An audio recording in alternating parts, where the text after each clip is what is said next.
Audio Jungle.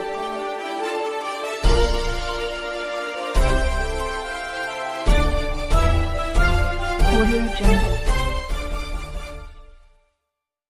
Udgir तालुक्यातील संपूर्ण chairman संघटनेच्या वतीने शेतकऱ्याच्या मालाला हमीभाव मिळाला पाहिजे.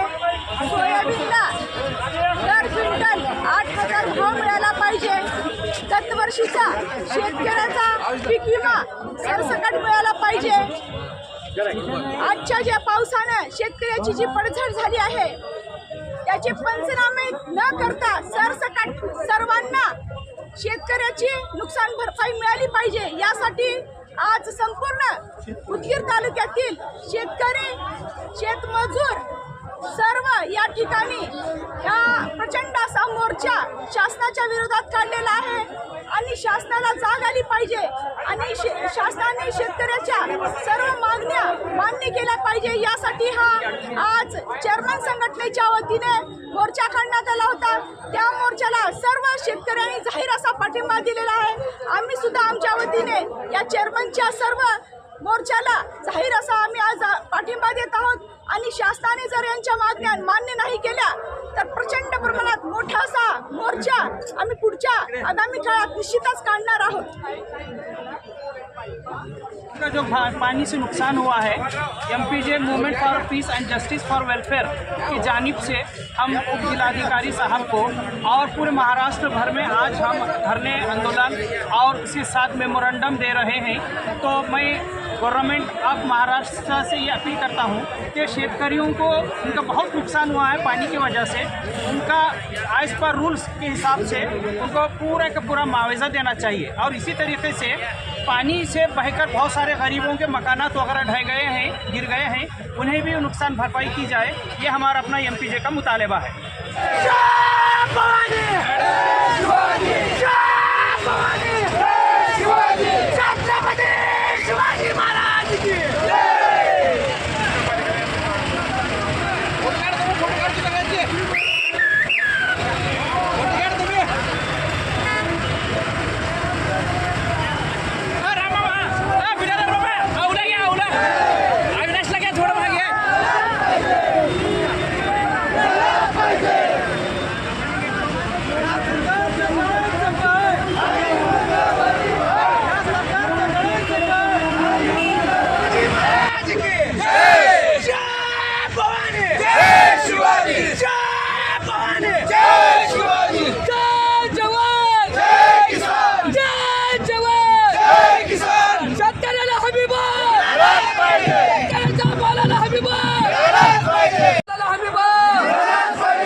आने वाला बैल और पीक को आने वाली जमीन जिस इंसान को समझती है उसको किसान बोलते हैं.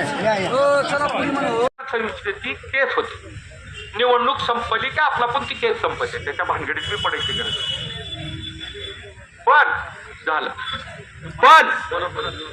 पण जर आपल्याला विमा घ्यायचा असेल, आता लोखंड तापलेला आहे त्याच्यावर घाव घालायचा असेल तर मंत्र्याला आम्ही विमा मिळाला नाही तर आमच्या भागात झिरो देणार नाही.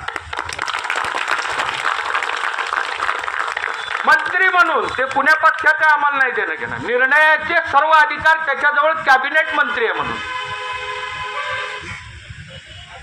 ते त्याचं काम आहे, म्हणून त्याने उपकार नाही करत. हे बिल्डिंग या का बरं बांधल्या, गावातले रस्ते का नाही केले, तळ्याचा गाळ का नाही काढला, इलेक्ट्रिसिटीचे पॉवर सेंटर का नाही वाढवले, त्याच्यात कमिशन मिळणार ना. मला एका दिवशी चर्चा करताना ते असं म्हणाले की मी 2,000 कोटी आणले. मला का म्हणला, तुमचा मुलगा जगात पहिला सायकल मध्ये 5,000 किलोमीटरची रेस त्यानं अमेरिकेत जाऊन जिंकल्या, भारतात त्याच्यापूर्वी कोणी जिंकलं, त्यांना क्रीडा मंत्री आहे. मला म्हणलं तुमच्या पोराला ब्रँड अँबॅसिडर करतो. आता इकडे गेलो रस्त्याचे कुलकर्णी मी त्या भागात तिकडे भेटायला मी चला जीवला तो मला भेट. मी म्हणलं आता हे ना मला बी कोपराचा गुळ लावायला सुरू केले म्हणून तर मला येत बाकीच्या ते ठीक आहे पण मला काय लावलेलं आहे ना. मग पुन्हा म्हणले आता निवडणूक आली आहे माझी, कसं करायचं? म्हणलं साहेब आम्ही जिथं आहो ना तिथंच आहोत, तुम्हीच आम्हाला सोडून गेला, आता तुमचं तुम्ही ठरवा कसं करायचे ते, आम्ही कुठं काय. तुम्ही आमचा पक्ष सोडून गेला एवढं लांब कशाला बोलायचं? आम्ही जिथं आहोत तिथं आहोत, तुम्ही आम्हाला सोडला, आता तुम्ही ठरवा आमच्याकडे यायचं का तिकडंच राहायचं. मग ते एका पोरानं म्हणलं बीजेपीचं जाऊ दे, यांना सांगून काय बापाला मायला पण पुसणार रे. त्याच्यामुळं आपण हे राजकारण आपण जे करतो आणि एक चुकून म्हणायचं नाही. तुम्हाला मी सांगतो, ज्या प्रश्नात राजकारण आणायचं नाही असा चुकून म्हणायचं नाही. आम्ही शेतकऱ्याच्या प्रश्नाचं राजकारण करतो हे ठासून सांगायचं. ठासून का नाही सांगायचं? आमच्या मतावर तुम्ही निवडून येताय, मग आम्ही राजकारण का नाही करायचं? बनसोड यांनी आपल्यापैकी बऱ्याच चेअरमनला काही 2-4 लोकांना बोलून घेऊन सांगितलं मोर्चा काढावं तुम्ही, पण माझ्यावर का बोलला? मग तुझ्यावर बोलला तर रामायण सांगा, पण रावणाने सीतेला पळवून नेलं होतं सांगू नका. कसं काय जमल? रावणाने सीतेला पळवून नेलं बोलतं रामायण घडलं, तुझं का नाही सांगायचं?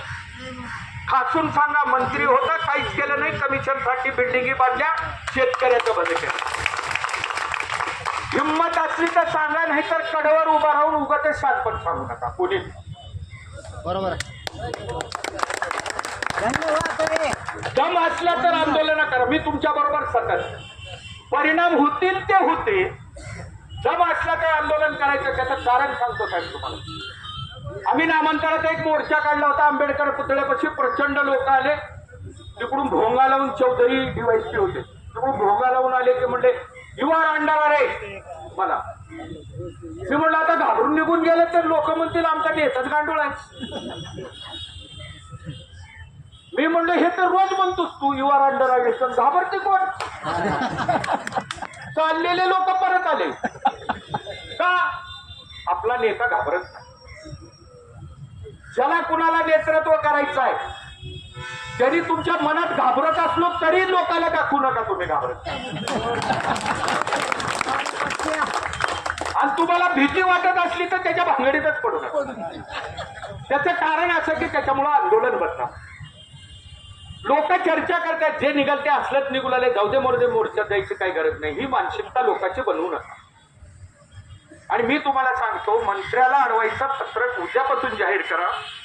काय तुम्हाला 8-10 दिवस सांगायचं असेल ते. झेंडावंदन 17 तारखेला झेंडावंदनाला त्याने उदगीरला येते. 17 सप्टेंबरला आम्ही त्याची गाडी झेंड्याकडे येऊच देणार नाही असं म्हणा. तुम्हाला या 8 दिवसामध्ये त्यानं 10-50 लोकांना जर बोलून फोन करून बोलणं घेतलं तर मी कान पकडतो. असे लय गोडे बोले आहे. त्याला मी पहिल्या सुरूच ओळखलो. मी त्याला आमदार झालं होतं, पडलं होतं, घरला घेतो मला चौधरी गुरुजींनी घेऊन. आमच्याशी बोलताना त्याने टीपॉटवर पाय असं ठेवून बोलत. बर त्याला कळत बी काही नाही.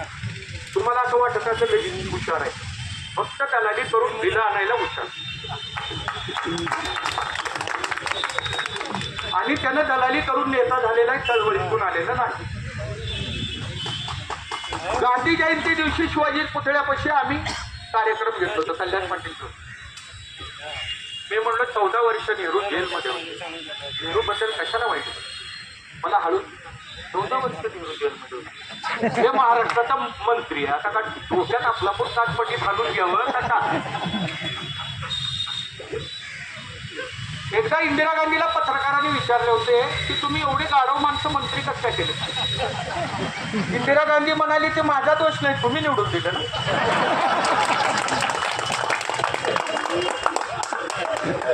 सांगता कुणाला डोंबल्यावर घेतल्या?